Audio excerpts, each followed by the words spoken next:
sabe ihangane nta kundi byagenda mu buzima nyine ushobora kuba uri muzima ariko nyine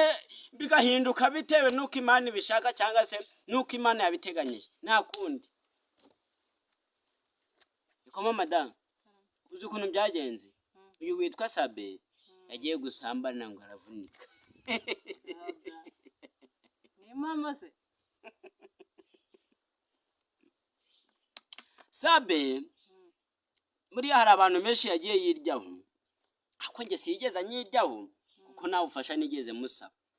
ariko Sabe agire guca abe agiye kurongora umukobwa abe aravunitse. ubwo se si ibitegano we Ntago ari ibitegano yaravunitse. bari mu bitaro se Ariko buriya abantu ba hano kuri YouTube hari imikino mama mufite imikino nyaga murareba ibintu mukajya nago byabaye bamwe bakareba yerere byarabaye Sabe yaravunitse kandi yari yagiye gusambana. nese umugore yabifasha ate buriya Nuko hajya Sabe afite umugore izo nkuru ntago nzizi ko afite umugore ariko burangewe ngajya mbabwira ibintu biri byo ntagazo n'amaguru abiri kandi nabonye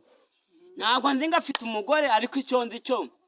yagiye gutereta agiye kurongora aba agize uti abaravunitse ubu ngubu ari mu mbago. asubwo sinoza siviyuzi bishakira Ntago ari mama da twumvikana ahantu ntago ari vize yishakira ni ibyanyabyo. Ibaza umuntu w'umugabo arifashe agiye gusambana ariko se buriya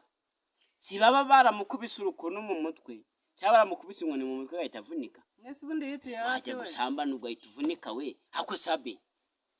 ntawe rwose uri ingegera kujya gusambana ugahita uvunika koko. nahita nihana ubusambanyi burundu Oya ntabwo Sabe yabwihana buriya Sabe ni akagegera gatoya k'akana kagahirimbiri. nakubwo n'umusabanya Ntago ari ugusebanya njye mvugira kandi nkavugira ibyo mbona. n'ibyago Oya areka buriya natwe ntanze nabinyuzemo tujye tureka kubesha nabinyuzemo pe ariko Sabe ico buriya namubwira ntago binarebyo pe areka nkubwire nimba uzi neza yuko uri umusore ukaba ufite ukuntu wakitunga umugore wawe shaka umugore wawe umutunge ive mu gusambana kuko hari igihe n'Imana ihita iguhana. wenda yarabikoze rimwe Oya nabyo kubikora rimwe ahubwo avuga ngo iri yabigize umwuga. namwe mwabonye inkuru buri wese Oya yega buriya reka nkubwire n'abasebya abandi sibyo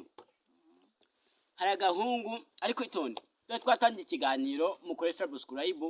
kugira dukomeze ndasuhuza Pole ndasuhuza Prince Nyubahwe TV kandi ikindi mujye kuri TikTok mwandikemo Ngarambe Comedy mu following ndashaka kuzuza 100,000 mufite 70,000 y'aba followers naratambagiye buriya ikintu nabwira abantu bamfollowinze ndabemera cyane hari igihe nzabatumiza mukaza tugakora igitaramo hano mu kari ka Rwamagana niho nibera. Ubwo rero Sabe agire guca abaraho nyotse igufa ribe rivuyemo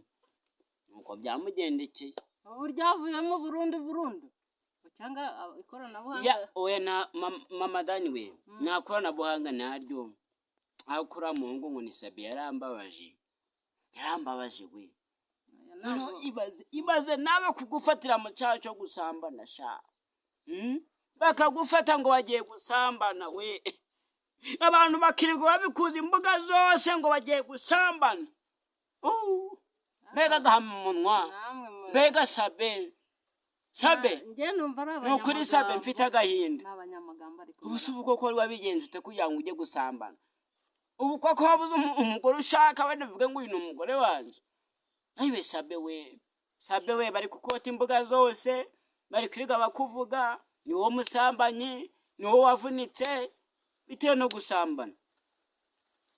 Sabe urambabaje pe ariko nakundi byagenda isi igomba kubota nukuri. nawe wagiye noneho mu mubare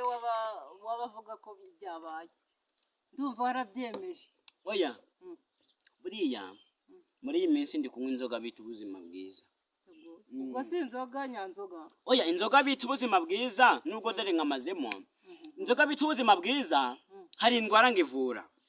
ubu tuvugana ngivura itera peti mu mubiri igabanya umuvuduko w'amaraso kandi ikindi yoza mu mpyiko urumva kandi koza no mu gifu igisi inzoga ahubwo ni agatobe abasaza ubwo ufite amaraso ego ko mwama ahubwo abasaza mwese munywa inzoga bita ikimera ariko ngo basiga bayita ubuzima bwiza kwebwa mu karere ka Rwamagana. Ubwo rero reka dukomeze wenda uriya muhungu ngo ni Sabe areba ko najya kugura inzoga bita ubuzima bwiza wenda yuhorovye wenda yakira wenda iriya gufa yaturikije gusa yamukiza koko muze ukureba koko kuno ari igisore cyiza mama we kuno cyagendaga kigukonya konya we maze abahungu bakakihamagara bakakibwira ngo wamfashije ukakora ikiganiro ukagishira kuri channel yawe barangiza Saba kabyanga barahombye we nago bahombye ahubwo ari kumubyina kumubyimba Sabe ako nabo nabagome oya buriya Sabe ntago nigeze muhamagara ariko hari abantu bamuhamagaye ngo bumbana kutera pe arabasuzugura neza none bamuteye nago bamuteye umwaku ahubwo mureke Imana yikorere